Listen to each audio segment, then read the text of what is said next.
Мұхаммед Наурыздың жәрдемақысын заң салып отырған деген бапқа сізге интернет алаяқтық деген бөлікті қосқан, яғни ақпараттық жүйені пайдаланушыны алдап арқылы алды деген.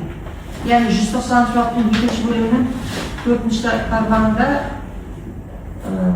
интернет мошенничество деген сол бөлікті сізге қосып отырмын. Содан кейін алдында департаментте Беккалиеваны жауап бердік қой, сіз білесіз бе, айыптау актісінде сомаларды нақтылады ғой, 520 мың 996 теңгеде өзгерткен материалдық шығынды.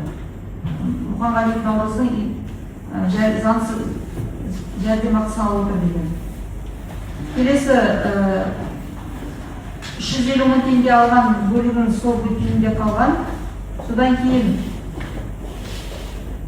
Өтешқалиева Нәсіппен Қарабалин Мақсотты өлтіру бабында сізге 99-ші баптың 2-ші бөлігі 10-ші тармағын қосқан. Яғни басқа оның алдында Наурызға қатысты жасаған қылмыстарын жасыру үшін өлтірді деп.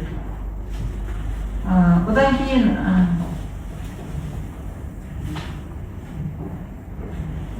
алаяқтық Өтешқалиева Нәсіппен Қарабалин Мақсоттың ұялы телефондарын ақша қаражатын айыптау бойынша жазаңызды жеңілдететін мәселелерді мемлекеттік айыптаушы алып тастаған. Түсінікті ме? Бірақ бұны толықтай танысып оқыңыз.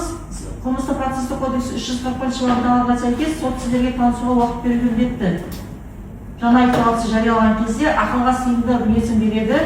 Жаңа айыптау актісі бойынша келесі процесте бұл айыптарды сіз мойындайсыз ба, мойындамайсыз ба, және де қайтадан жауап бересіз ба, жауабыңызды толықтырасыз ба, әлде мүлдем басқаша жауап бересіз ба, оған және де жаңа айып бойынша сотқа ұсынатын дәлелдемелеріңіз болса, дәлелдемелеріңізді ұсынуларыңызға болады.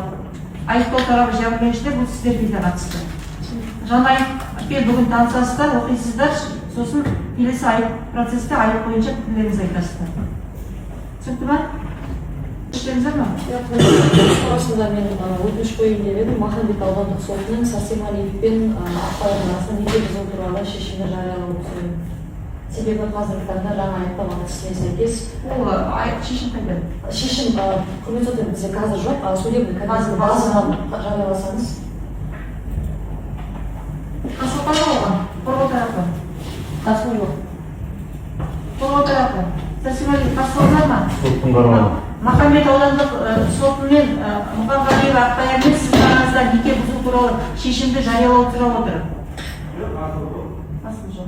Қарсылықтан жоқ болса, төрелік орында тұрып қалып еді, аталған өтініш хаттама қабылданады. Төрелік ақпараттық жүйесі алдарыңызда көрініп тұрғандай, Сәрсемалиевтің есептік карточкасында